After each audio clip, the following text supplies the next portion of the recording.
Oui. Alors, on parle de toutes les différentes façons dont on communique.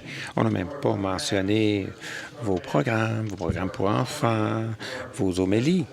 Si vous êtes le prêtre, le curé, le prédicateur, votre éducation religieuse, si vous êtes un des catéchistes de la paroisse. Tout ça, c'est de la communication. C'est de ça qu'on parle.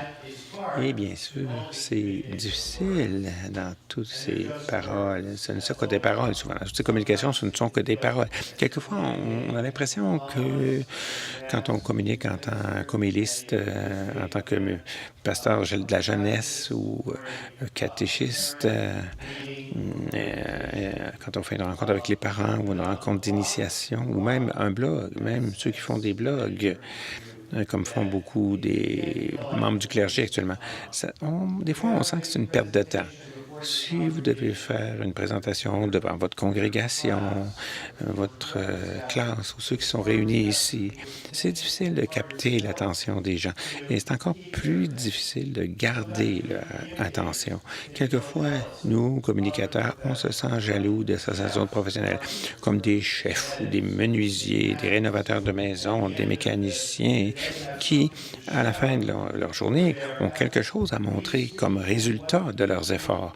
Mais nous, on parle, mais ce qu'on communique, quelquefois, nos paroles sont comme des bulles de savon qui disparaissent. Peut-être qu'elles vont briller un petit peu dans la lumière pendant un instant avant de disparaître devant nos yeux, ne laissant aucun effet, semble-t-il, aucun résultat. Et pourtant, la communication est fondamentale à l'expérience humaine. Ça commence à la naissance, avec nos premiers efforts pour communiquer. On a de la misère au début, mais éventuellement, on s'améliore. Des fois, on devient pas mal bon, mais jamais aussi bon qu'on voudrait l'être, peut-être, ou souvent pas aussi bon qu'on pourrait l'être. Le message est important, que ce soit le cri d'un bébé pour manger ou l'instruction d'un professeur à ses étudiants ou les désirs d'un homme mourant sur son lit de mort.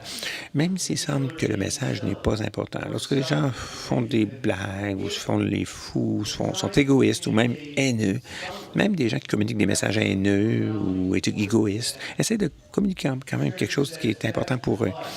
L'Écriture nous dit la mort et la vie sont sous le pouvoir de la langue. Proverbe 18, 21. Il y a une espèce de mort qui vient des paroles critiques, de blâme. Récemment, on entreprenait l'expansion de notre stationnement pour permettre plus de croissance. On a été remplir toutes les approbations et les permis nécessaires auprès du comté et du gouvernement. On a eu des réunions de voisinage pour faire embarquer les gens dans notre projet. Et juste au moment où le projet était sur le point de se matérialiser, un seul voisin, a fait un appel très émotionnel à un grand auditoire. Et cette personne a essayé d'atteindre certains leaders d'influence dans la communauté. Elle était très fâchée, cette femme, parce que notre propriété, la vue de notre propriété à partir de son salon serait un petit peu modifiée. Mais même si le changement n'était pas très gros, ça l'a fait communiquer d'une façon qui n'a fait qu'à jeter de la confusion dans l'esprit de beaucoup de personnes, ce qui a mené à des erreurs de compréhension et à beaucoup de sentiments blessés. Ça nous a semblé vraiment dommage. Et tout ça s'est produit à cause de paroles. Les paroles peuvent faire des dommages. Les paroles peuvent détruire. Les paroles peuvent tuer. D'autre part, les paroles peuvent apporter la vie et la croissance. On a été incroyablement encouragés au cours des quelques dernières années par les réponses positives à nos livres. Il y a beaucoup de choses qu'on dit dans nos livres avec qui personne n'est d'accord ou pas beaucoup de gens sont d'accord, mais des fois, quand les gens sont d'accord, ils le font d'une façon en manifestant un désaccord ou un désagrément. On ne s'attendait pas à ça lorsque le livre a été publié. Mais bon, je pourrais dire qu'on a été encouragé par la majorité des commentaires qui étaient positifs. On a tous eu des expériences où les mots influencent les résultats, peuvent inspirer une foule ou gagner une élection. Nous avons tous et chacun fait des choix différents. Nous sommes souvent arrivés sur de nouveaux chemins où nous avons repensé notre opinion à cause de paroles qui nous ont été dites. On s'est un peu réinventé à cause des paroles de quelqu'un. Il y a des moments où on veut laisser tout tomber. Puis là, les mots, les paroles de quelqu'un nous convainquent de continuer. On se souvient facilement d'une soirée remarquable à une conférence d'église à Atlanta.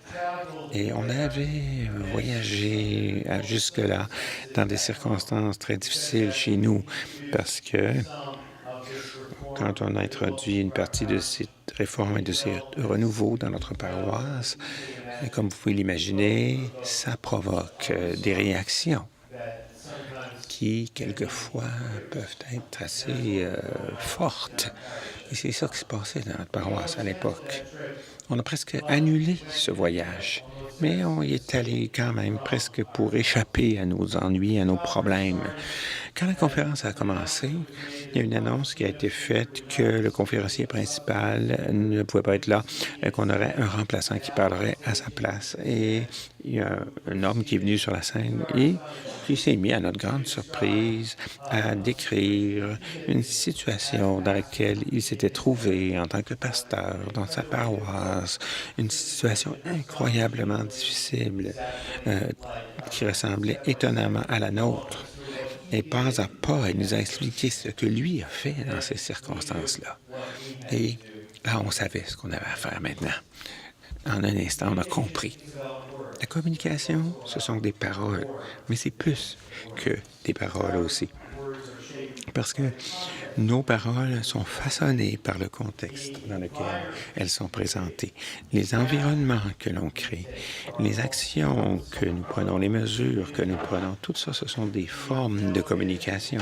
Si on ne porte pas attention au milieu, à l'environnement dans lequel les gens entendent nos paroles, ce message peut tomber dans l'oreille de sourds où les gens peuvent devenir distraits de notre message par l'environnement dans lequel qu'on a façonné pour notre communication.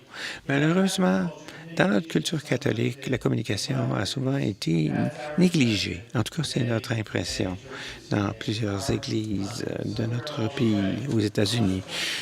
Souvent, à un moment donné, beaucoup de gens d'église se sont dit qu'une bonne prédication, un bon enseignement, une bonne communication, ça n'en vaut pas la peine. Ça importe peu, finalement. C'est pas si important que ça. Il y a peut-être des choses plus importantes à faire.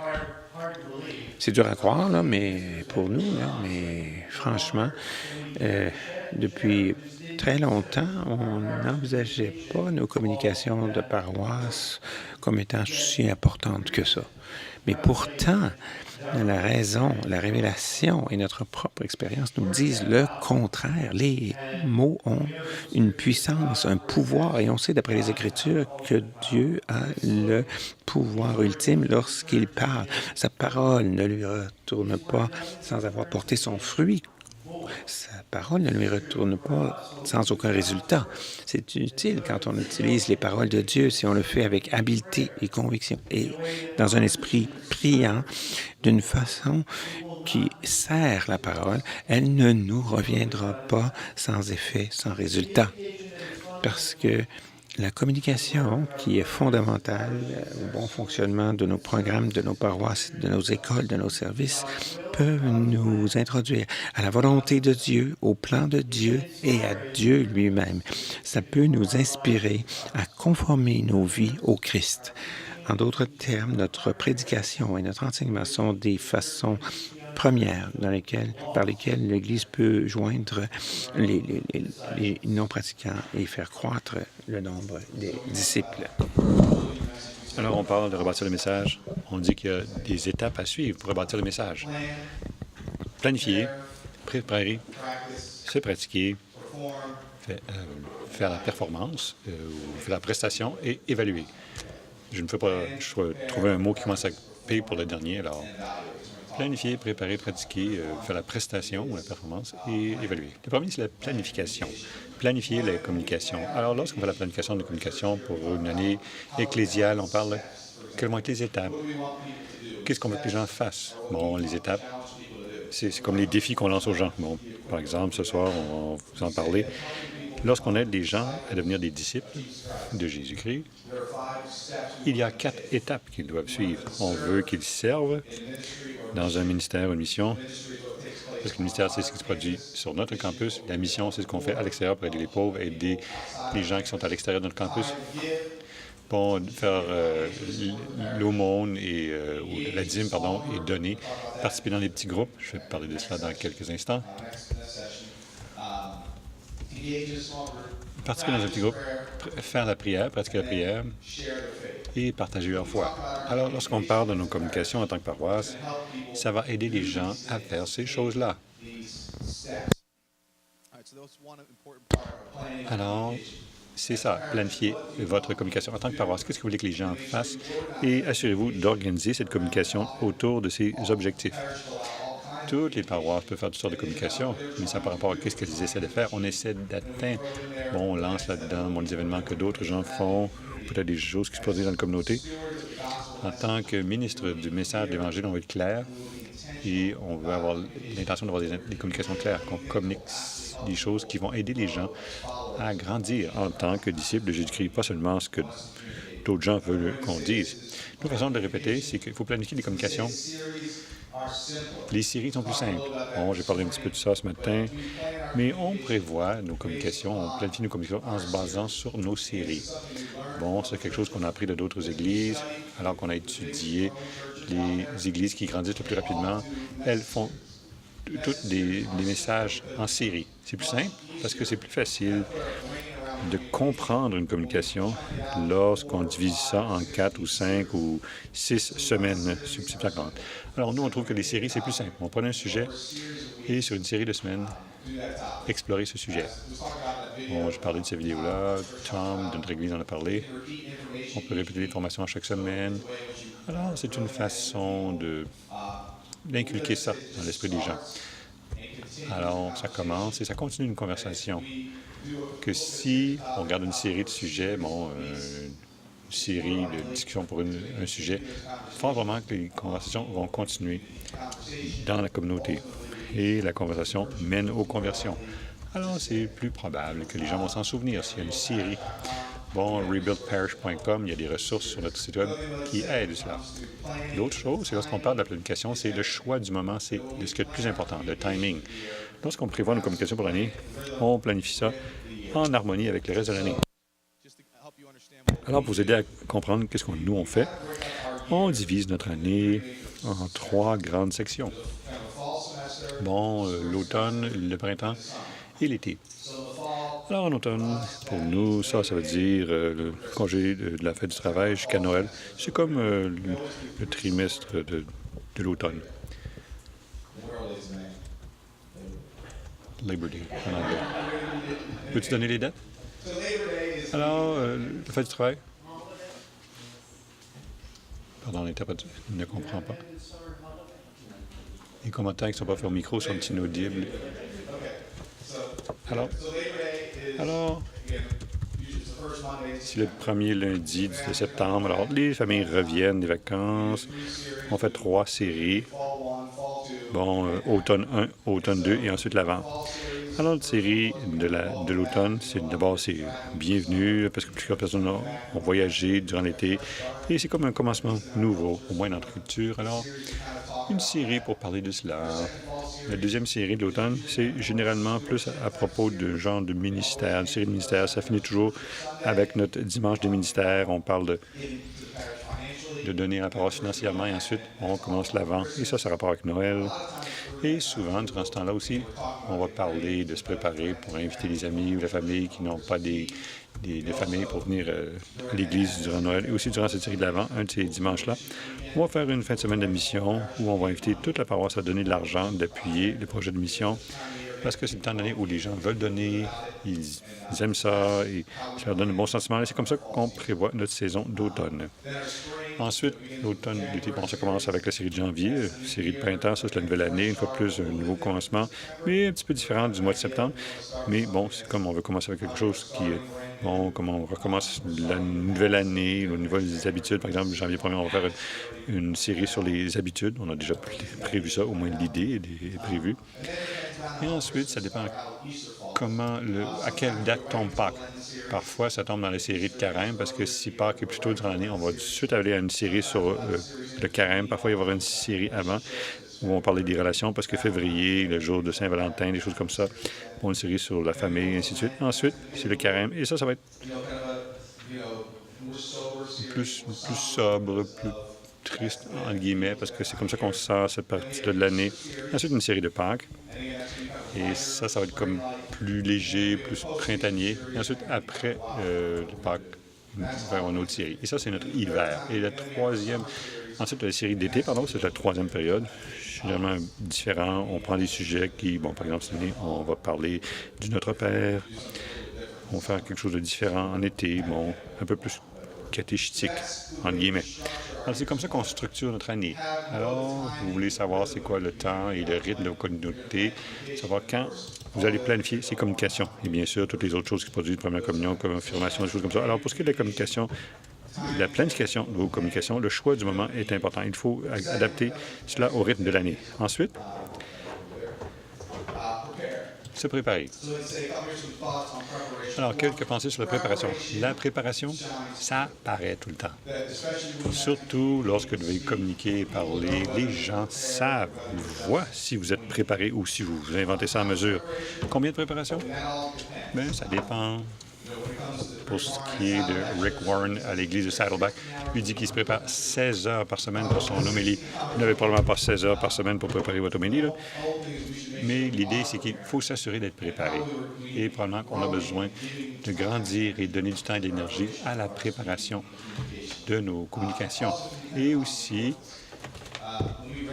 lorsqu'on va chercher de l'argent pour un nouveau bâtiment, j'avais une présentation de 5 minutes devant des grands contributeurs.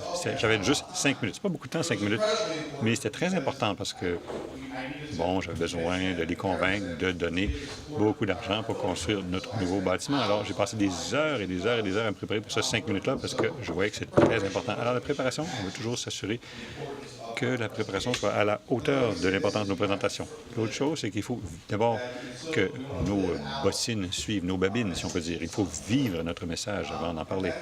Ça veut dire qu'il faut qu'on parle d'expérience.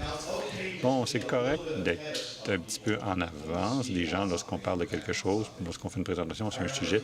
Je me souviens, il y a quelques années, l'église de Saddleback, en Californie, faisait une série qui s'appelait « Simplifiez votre vie ». Il fallait ne pas vivre des vies aussi compliquées, et ainsi de suite. Et le conférencier, c'est Doug Field, c'était un pasteur de jeunesse à ce moment-là. Et Doug Field a dit, je veux que vous sachiez que je suis juste un petit peu en avance de vous. Moi, je viens de commencer à simplifier ma vie pour que j'ai quelque chose à partager avec vous. Et plutôt que je me dise, OK, je ne vais pas l'écouter, en fait, j'ai écouté encore plus parce que lui disait, OK, je suis honnête. Il disait qu'il n'était pas parfait, il n'était pas un expert là-dessus, mais il avait déjà un petit peu d'avance sur nous. Alors, ça m'a aidé à l'écouter. C'est aussi correct de partager nos difficultés en tant que conférencier. C'est correct de dire une fois de plus, qu'on n'a pas toutes les réponses, qu'on n'est pas parfait. Il y a comme une tension, là. Lorsque vous faites une conférence devant les gens, la vie spirituelle d'un côté, vous devez montrer, il faut avoir quelque chose à leur offrir. Vous êtes un petit peu en avant d'eux, là. Mais si vous mettez vous-même sur un piédestal, personne ne va vous écouter. Parce qu'ils vont dire, toi, tu es tellement bon que je ne peux pas apprendre quelque chose de toi. Alors, il y a comme une tension dans nos communications. Il faut montrer qu'on en sait un peu plus, on a une certaine autorité avec notre expérience, mais en même temps, on n'est pas si loin d'eux. On a aussi nos difficultés et on comprend leurs difficultés. De la même manière, lorsqu'on parle, lorsqu'on communique, il faut parler de ses faiblesses. Et vous n'aurez jamais un manque de choses à dire. Je ne sais pas si ça... Parlez à partir de vos faiblesses et vous ne manquerez jamais de choses à dire. Alors, si on a expérimenté nos faiblesses, il faut partager cela aux autres. Autre chose, lorsqu'on parle de préparation, laissez votre message mariner. Qu'est-ce que ça veut dire, ça? J'aime bien faire des barbecues. Et si vous aimez ça, les barbecues, c'est la puissance de mariner la viande ou les légumes ou le poisson. Ça rajoute tellement de saveur juste en mettant quel que soit ce que vous cuisinez, mettez ça dans un sac, mélangez quelque chose, laissez ça mariner pendant 8 heures, mettons. Et le goût est incroyable comparativement à juste si vous le grillez comme ça, sans mariner. C'est la même chose avec notre message, nos communications. Plus on laisse ça mariner dans notre esprit et dans nos cœurs, meilleur. Il va y avoir plus de saveur dans notre message, si on peut dire. Je reviens à la première partie, là. Prévoir, planifier vos communications. Si vous avez le plan de communication pour toute l'année, ça aide tellement parce que votre esprit va commencer à chercher des exemples, des idées à propos de cette communication, à propos de votre message. Préparez-vous, ne procrastinez pas. Pour ce qui est... Bon, ça dépend toujours des rythmes des gens pour leur semaine, quand ils se préparent, quand vous allez parler ou communiquer. Mais plus vous pouvez vous préparer d'avance, mieux ça va être. Bon, les pasteurs, les prêtres, les diacres, ils parlent à chaque semaine. Peut-être qu'il faut se préparer une semaine en avance. Pour ceux d'entre nous qui ne communiquent pas aussi souvent, ça veut juste dire s'assurer qu'on mette quelque chose sur notre calendrier plus tôt pour qu'on se prépare d'avance autant qu'on puisse. Bon, la procrastination lorsqu'on retarde, c'est pas bon. Si on se prépare plus tôt, on est plus détendu, mais lorsqu'on procrastine, on est plus tendu parce qu'on est moins détendu. Vous savez que vous avez quelque chose à dire. Alors, laissez le message mariner.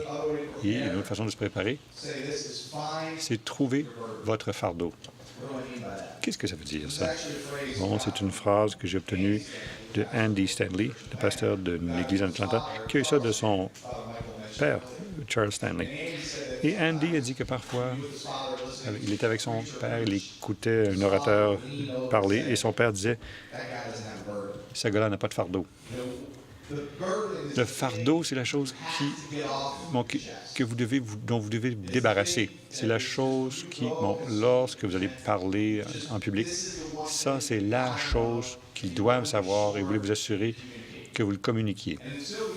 Et tant qu'on n'a pas trouvé ce fardeau, on n'est pas vraiment prêt à parler, on n'est pas vraiment prêt à prêcher ou d'enseigner aux gens. Alors, comment est-ce qu'on trouve son fardeau, si on peut dire? Eh bien, une des façons, c'est, numéro 1, l'Écriture sainte. Lorsque vous lisez la Bible, tant que vous n'aurez pas trouvé cette phrase, ce verset-là, que vous voulez transmettre aux gens, que ça vous a frappé entre les yeux ou que ça vous touche au cœur. Il y a quelques années, je parlais à notre Église à propos d'Élie et je lisais l'histoire d'Élie. Et vous connaissez l'histoire, après qu'il gagne contre les prophètes de Baal, la reine Jézabel veut la tuer. Alors Élie se sauve dans le désert et il se sauve très loin et il est là dans le désert et Dieu lui parle. Et l'Écriture nous dit que Dieu n'est pas dans le vent ni dans les tremblements de terre. Dieu est dans une toute petite voie tranquille. Et en lisant cela, je me disais, qu'est-ce que Dieu dit à Élie dans ce moment-là? Et lorsque j'ai expliqué ça aux gens, quand il faut arrêter? Peut-être que vous faites quelque chose que vous pensez que c'est très important et que vous avez envie d'abandonner. Bon, j'ai mené les gens autour de ça et je me dis, voici ce que Dieu a dit à Élie lorsqu'il avait été prêt à abandonner la mission qu'il avait reçue de Dieu. Il a dit, retourne. Alors ces mots-là, juste ces deux mots-là, retourne, c'est devenu le pharaon. Moi, je voulais dire ça aux gens. Peut-être que c'est ça que Dieu vous dit, là. Il veut que vous retourniez pour ne pas abandonner ce mariage-là ou cette mission-là importante à laquelle il vous a appelé. Alors, c'est juste une façon de trouver le fardeau lorsque un verset, une parole vous frappe.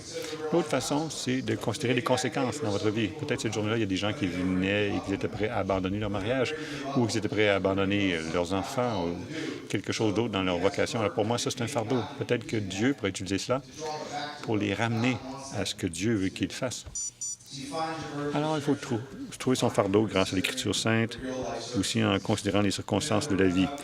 Et une cinquième façon de se préparer, le Père Michael en a parlé aussi, c'est de préparer votre contexte. Une fois de plus, lorsque les gens viennent entendre une communication, une conférence, il y a tout le contexte qui va soit les amener dans cette communication-là, qui les aide à baisser leur défense, les rendre plus réceptifs, ou le contraire.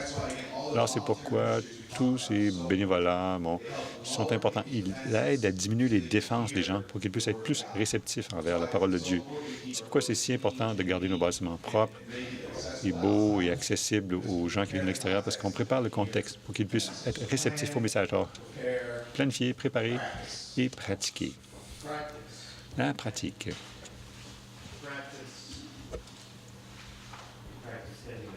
Il faut que je me pratique à allumer mon micro. Il faut pratiquer plus que jouer. À chaque fois que vous voyez quelqu'un qui fait quelque chose d'exceptionnel, ils font ça comme si c'était facile, que ce soit des athlètes ou la cuisine ou des artisans. Vous pouvez être sûr que s'ils font paraître ça comme si c'était facile, c'est qu'ils ont passé des heures et des heures et des heures à se pratiquer, beaucoup plus de temps que le temps qu'ils ont pris pour le faire. Si ça a l'air facile, c'est qu'ils se sont énormément pratiqués. La communication, c'est la même chose. C'est un métier. C'est un métier, la communication, et ça prend de la pratique. Pas seulement de la préparation. C'est tellement plus que cela, tellement plus que la préparation. Ça a rapport à le faire, se pratiquer encore et encore.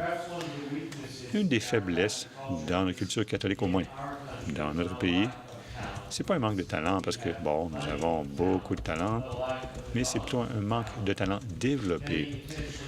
Plusieurs églises grandissantes dans notre pays, nous en avons parlé, ont la réputation d'avoir d'excellents orateurs. Non pas parce qu'ils sont des orateurs qui sont nés plus puissants ou plus connaissants que dans l'Église catholique, mais parce qu'ils ont mis tellement plus de temps pour se développer, développer leur talent et de pratiquer leurs habiletés. Ce qui semble facile, c'est le résultat du talent qui a été pratiqué avec beaucoup de discipline pour toute une vie. Bon, un style de vie enraciné dans le désir de se pratiquer. Dans son livre qui s'appelle Outliers, le livre s'appelle Outliers, Malcolm Gladwell, l'auteur, a étudié diverses disciplines et leurs experts respectifs, de Bill Gates aux Beatles.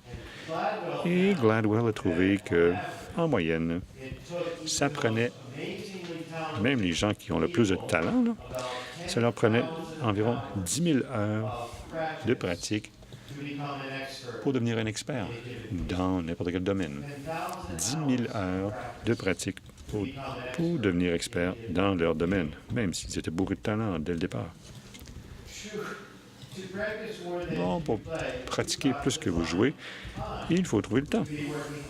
Pour pratiquer votre communication, vous devez trouver du temps dans votre horaire pour pratiquer.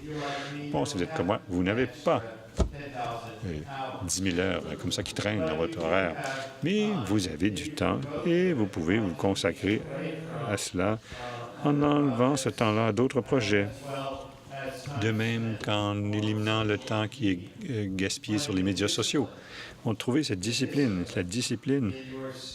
dans votre horaire pour pratiquer. Moi, j'ai trouvé, en tant que pasteur, là, que j'ai toujours une homélie du dimanche devant moi. Et tout dans ma semaine va essayer de m'empêcher de me préparer, de me pratiquer pour cette homélie du dimanche. Il va y avoir 100 distractions par jour qui vont me dire « Ah non, moi, occupe-toi de moi plutôt que ton homélie. Tu n'as pas le temps de pratiquer, de préparer ton homélie du dimanche. » Je me souviens une fois, j'étais dans mon bureau et j'étais assis là, manifestement, je travaillais sur mon homélie. Et une dame est arrivée, comme ça, dans mon bureau, elle a dit « Oh bon, tu fais rien, là. » Et s'est assis et s'est vidé ce qu'elle avait dans son cœur cette journée-là. Il faut trouver du temps dans son horaire. Il faut se discipliner soi-même et discipliner les gens autour de soi pour protéger ce temps de pratique. Bon, il faut pratiquer plus qu'on joue parce que, ça c'est important, la présentation est plus importante que le contenu. C'est fou, là, c'est pas juste, mais c'est vrai. La présentation est plus importante que le contenu. Comment vous présentez quelque chose est souvent plus important dans la communication que ce que vous avez à dire. Je vais le répéter. Comment vous présentez quelque chose souvent est plus important dans la communication que ce que vous avez à dire. Anecdote. Un ami avait vu une dame qui était dans sa voiture Elle a été arrêtée à une intersection et l'auto était en feu. L'arrière de la voiture était en feu et la dame ne s'en était pas rendu compte. Alors lui, il est sorti de son auto, a traversé l'intersection à la course et il faisait des grands gestes à la dame. Il criait à propos du feu, son auto était en feu. Eh bien, peut-être qu'il se disait que... Peut-être la madame pensait qu'il était fou, ou peut-être que c'était une menace. En tout cas, la madame a barré les portes de sa voiture. Elle s'est sauvée à toute vitesse. Elle est passée à l'intersection comme ça. Son auto était encore en feu. Oui, il y avait un message très important pour elle cette journée-là. C'est sûr qu'il y avait un message important.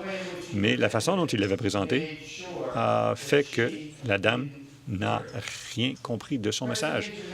La présentation, c'est important. C'est important pour la cuisine, pour les films, pour le théâtre. C'est important pour la prédication et l'enseignement. La présentation, non pas le contenu, détermine l'intérêt. Pourquoi? J'en ai pas la moindre idée. Je n'en ai pas la moindre idée. Peut-être que c'est parce que Dieu s'en occupe. Bon, si on regarde autour de nous, la nature autour de nous et la beauté de la création, il y a quelque chose. Bon, la présentation est importante. Peut-être parce que Dieu s'occupe ou s'intéresse à la présentation.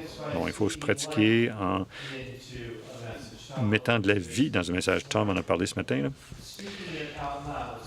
Il faut le dire tout haut, surtout si vous avez une présentation orale que vous allez donner à l'Église ou à la messe. Dites-le tout haut. Ne faites pas seulement l'écrire, là. Et ne faites pas seulement travailler sur le texte. Moi, j'ai tendance à regarder juste le texte écrit. Non, dites-le tout haut, parce que le dire tout haut, ça commence à y injecter de la vie. Vous apprenez un texte d'une manière que vous n'auriez pas vu auparavant. Bon, le rendre vivant par la parole, ça met un cœur dans votre message, comme Tom le disait. Et parfois, bon, ce n'est pas une expérience rare pour moi, là. Moi, je vais donner une homélie 2 ou 3 fois, et ensuite je vais dire, « Ah, maintenant, je sais ce que j'essayais de dire. » Pourquoi est-ce que ça m'a pris tout ce temps-là? Parce que je ne le rendais pas vivant par la parole. On apprend ce qu'on veut dire en le disant tout haut. Alors, planifier, préparer, pratiquer, faire la prestation ou la performance. Oh, il me manque une diapo. Il me manque la performance. Oups, dois-je revenir? Bon, performance. Alors, comment est-ce qu'on fait ça? Et en profitant des émotions des gens. Pour une raison ou une autre, la performance manque entre l'évaluation et la prestation de la performance. Alors, il faut profiter de leurs émotions. Il faut qu'ils crient, il faut qu'ils pleurent, il faut qu'ils rient. Alors, le rire, c'est une partie importante. D'abord, lorsque votre auditoire, le groupe auquel vous parlez, il rit avec vous, ça veut dire qu'ils vous écoutent. Ils sont avec vous. Ça aide à nous relier émotivement. Donc, il y a une relation émotive lorsqu'on rit ensemble avec d'autres personnes. Bon, lorsque les gens rient, ils se détendent. Et lorsqu'ils sont détendus, ils sont plus réceptifs. Alors, le rire vous rend les gens plus réceptifs. Comment est-ce que vous savez? Comment est-ce que vous faites rire les gens? Bon, une des premières choses, c'est juste de regarder comment vous faites rire les gens en temps normal. Si vous pouvez faire rire quelqu'un lorsque vous jasez avec quelqu'un, un membre de la famille, quoi que ce soit, des collègues, ça vous dit quelque chose sur votre sens de l'humour. C'est intéressant, le père Michael, son sens d'humour est différent du mien. Lui, il aime exagérer. Il rend les choses plus grosses. Moi, j'aime ça. Dire les choses avec la litote. Mon sens de l'humour plutôt sec. Et lorsqu'on parle, lui, son humour a tendance à se traduire beaucoup plus facilement que mon humour. Parce qu'il a le sens d'humour exagéré plutôt que mon sens d'humour du sens de la litote. En tout cas, moi, c'est mon sens de l'humour. C'est comme ça que je fais rire les gens. Alors, il faut comprendre comment vous faites rire les gens. Utilisez ça dans vos communications. Ça vous aide à vous connecter émotivement et ça aide les gens à se détendre. Lorsque les gens sont détendus, ils écoutent plus. L'autre chose, c'est qu'on veut que les gens se sentent parfois, on veut les faire pleurer. Et on veut leur faire sentir le repentir ou la compassion. On le dit souvent, on parle à leur bon ange.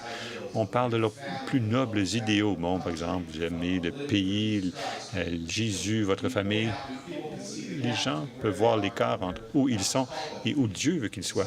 Et parfois, ça peut amener la contrition, la tristesse à quelqu'un, que les gens veulent s'améliorer. Alors, on veut profiter de cette émotion-là. Une autre façon de faire la performance, c'est en racontant des histoires. Les gens s'en souviennent. Les petites histoires sont faciles à se rappeler. Les gens ont plus d'attention lorsqu'on leur raconte une histoire. La recherche a prouvé, ils ont étudié le cerveau humain. Lorsque quelqu'un raconte une histoire, le cerveau n'est pas passif. Le cerveau participe. Souvent, lorsqu'on entend une histoire, qu'est-ce que vous faites à ce moment-là? Vous essayez de comprendre, où suis-je dans cette histoire-là? Si moi, j'étais dans cette situation-là, qu'est-ce que moi je ferais? Qu'est-ce que moi je ressentirais? Qu'est-ce que moi je penserais? Alors, les histoires, c'est facile à mémoriser. Alors, il faut s'assurer de raconter une histoire. Quel genre d'histoire est-ce qu'on devrait raconter? Et d'abord, il faut raconter des histoires qui sont dans l'Écriture sainte. Bon, c'est une excellente façon. Enfin, plus, je pense que souvent, on a la Bible et les gens n'ont pas la moindre idée où ça se passe dans la Bible. Ils ne savent pas qu'est-ce qui se passe. C'est quoi le contexte, l'histoire d'Israël? Est-ce que c'est, au 1er siècle, 1000 ans avant Jésus ou 500 ans avant Jésus? Les gens n'ont pas la moindre idée où sont ces histoires-là bibliques. Alors, donnez le contexte de l'histoire biblique.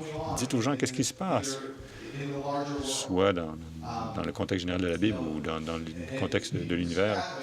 En tant que catholique, surtout les jeunes, ils ne connaissent pas cette histoire-là de la Bible. Bon, un de nos amis nous dit que lui, il était dans un petit groupe. Ils ont commencé à parler de David et Goliath. Et il racontait l'histoire de David et Goliath. Et il y a un gars qui était bien instruit, là. Bon, il avait beaucoup de scolarité. A dit à mon ami, mais je dois te dire, je ne connaissais pas l'histoire de David et Goliath. Je ne savais même pas que c'était dans la Bible. Moi, je pensais que c'était comme un mythe, une légende qu'on avait inventée. Je ne savais même pas que c'est David et Goliath. Je ne savais même pas que c'était dans la Bible. Bien sûr, ce gars-là, il avait été élevé catholique. Alors, expliquer les histoires de la Bible, parce que les gens les connaissent mal. Aussi, raconter des histoires de nos propres vies, des anecdotes personnelles, qu'est-ce qui se passe dans nos vies. Bon, si vous êtes un communicateur, il faut continuellement chercher des occasions, des anecdotes qu'on pourrait raconter aux gens. Ouais. Je dois écrire parfois ces petites anecdotes. Je ne sais pas qu'est-ce que je vais faire avec, là, mais la semaine dernière, j'essayais de tondre mon gazon. Bon, ma tondeuse s'est brisée l'année dernière, à la fin de la saison, alors je ne l'avais pas réparée. Et j'ai dû mettre une nouvelle lame sur ma tondeuse parce que mon fils, je voulais que mon fils tonde le gazon, mais il a brisé ma tondeuse. Pourquoi c'est moi qui le faisais maintenant? Mais je suis pas un bon bricoleur. Mais en tout cas, j'ai trouvé comment enlever la lame de tondeuse. J'ai enlevé la lame de la tondeuse. J'ai remis la nouvelle lame. J'étais fier de moi. Je dis merci mon Dieu, c'est si facile. J'ai essayé de démarrer la tondeuse. Elle ne voulait pas démarrer. Oui, c'est ça. Vous l'attendiez, celle-là? Là? C'est un bon bruit, ça. Oui. J'aimerais bien ça être capable de faire ça. En tout cas, ça a commencé. Ensuite, ça a arrêté tout de suite, la tondeuse. Alors, j'ai été sur YouTube, j'ai cherché les vidéos. Bon, qu'est-ce que je dois faire? Peut-être que ton carburateur est bloqué. Alors, en tout cas, et pour moi, là, je ne suis pas un bricoleur. Alors, il a fallu que j'enlève l'essence. Ça, j'ai compris ça. Il y avait de la gasoline partout sur mon porche de maison. J'ai enlevé le carburateur. J'ai fait ça. J'ai été à la station-service, j'ai été sur un nouveau bidon d'essence. J'ai essayé de démarrer ça. Ça ne commençait pas du tout. Elle ne démarrait pas. Alors, je reculais, là. Alors, j'étais très frustré. Je suis arrivé au travail, à l'église, et j'ai demandé au Father Mike, m'a dit « Comment ça va? » J'ai dit « je suis complètement fru, là. » Alors, vendredi dernier, un de mes copains, parrain d'un de mes enfants, lui, il était plus... C'est M. Bricole, il dit « Montre-moi là, ça tondeuse. » Il m'a montré une chose, gars. Essaie de dévisser cette vis-là. J'ai dévissé la vis, il sort le filtre à air. Boum! Ça a parti tout de suite. Alors, j'ai pas vraiment de but à vous raconter cette histoire. C'est juste que c'est une histoire qu'il faut que je trouve où la plugger dans mon ministère. Là. Mais en tout cas, je suis sûr que cette histoire-là, je vais pouvoir m'en servir. Peut-être qu'à propos d'avoir des amis, ou en tout cas, si on sait la bonne chose à faire, ça simplifie notre vie. Mais en tout cas, je sais pas avec quoi qu'est-ce que je vais faire avec cette anecdote-là. Là. Mais en avoir une anecdote personnelle, ça va me servir un jour. Et raconter l'histoire des anecdotes des autres aussi. Bon, on a partagé l'histoire de Josh qui a écrit cette lettre. Bon, si vous obtenez une lettre de quelqu'un qui a subi l'impact de votre paroisse. Bon, racontez leur histoire de comment l'Église peut avoir un impact sur les vies des gens. Et racontez les histoires des autres. Alors, performer, c'est chercher des opportunités.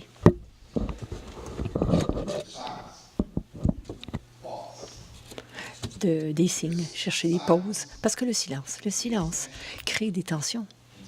Et la tension suscite de l'intérêt, n'est-ce pas? Alors, moi, j'ai appris ça dans un livre. On appelle ça la pause qui donne du pouvoir. À la paroisse, souvent, je me lève et on dit, prenez un instant, juste un instant, et parcourir la salle des yeux. C'est étonnant, ça fonctionne très bien. Il y a 1 an et demi, il y avait des changements au sein des étudiants. Je suis allée au secondaire, dans un collège. Et la tentation, c'est de parler très, très vite, d'avoir beaucoup d'énergie. Alors moi, je montais et je faisais une pause.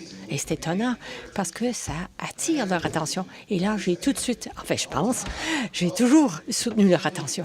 Simplement parce que j'ai fait une pause et j'ai suscité cette attention. Chercher l'opportunité pour faire une pause parce que ça crée une tension et cette tension crée un intérêt.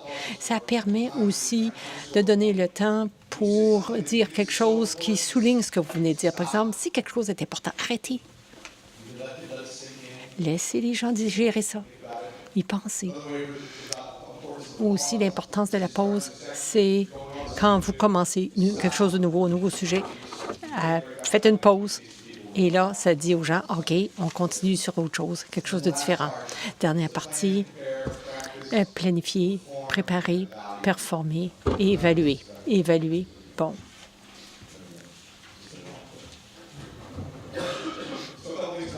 Alors, l'évaluation.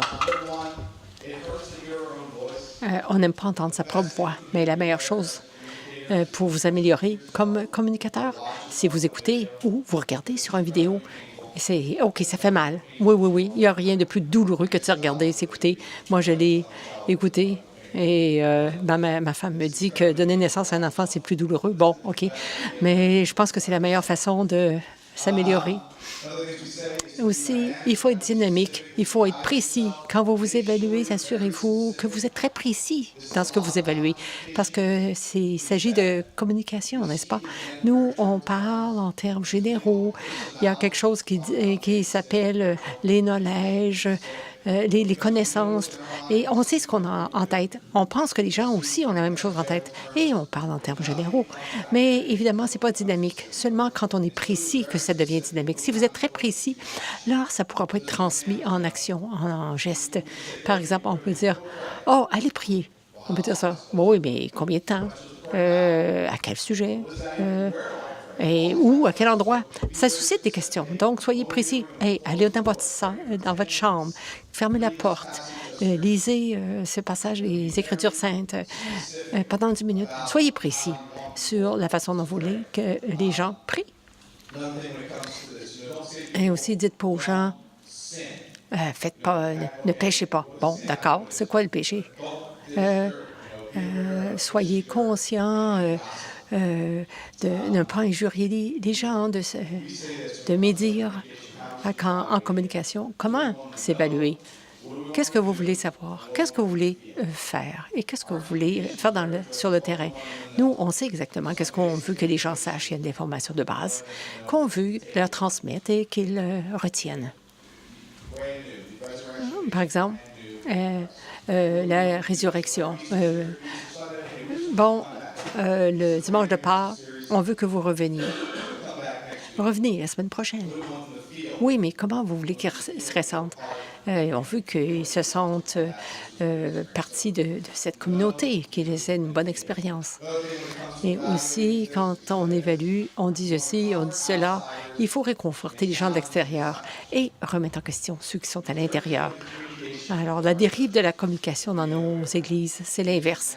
Souvent, naturellement, on dérive et on remet en question les gens de l'extérieur et on réconforte les gens de l'intérieur. Et évidemment, c'est pas ça que Jésus a fait. Il a réconforté ceux de l'extérieur. Et c'était 90 de réconforter 90 et lancer des défis à 10 .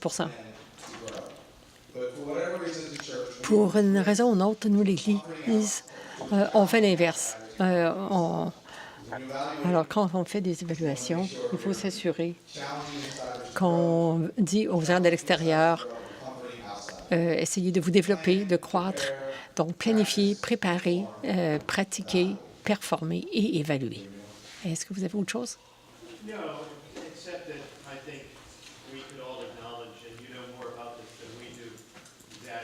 Micro, micro, votre bouton.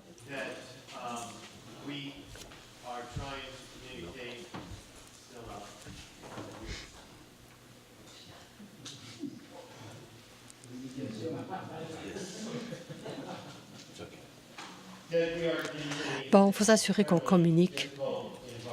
C'est sûr qu'on est dans un environnement très difficile et où il y a beaucoup encore d'hostilité, de scepticisme envers les religions, les Écritures, et aussi un rejet de tout ce qui est surnaturel. On vit dans un environnement, dans un contexte, quel que soit le nom qu'on lui donne, qui est athéiste, et en fait qui rejette les messages, entre autres celui qu'on veut transmettre. Alors, quand on communique, on doit vraiment constamment revenir au cœur du message, la grâce, la vérité de Jésus-Christ et le message que nous portons, c'est-à-dire que le Christ est ressuscité. Comment on le communique? Bien, par nos paroles.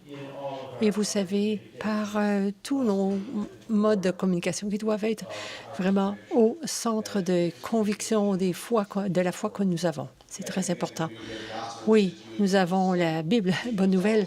Alors, il y a toujours des mauvaises nouvelles, mais finalement, il y a toujours des bonnes nouvelles. On doit mettre l'accent sur ces bonnes nouvelles. C'est plus efficace parce que les gens ont besoin de savoir ces choses-là qui sont bonnes pour leur vie.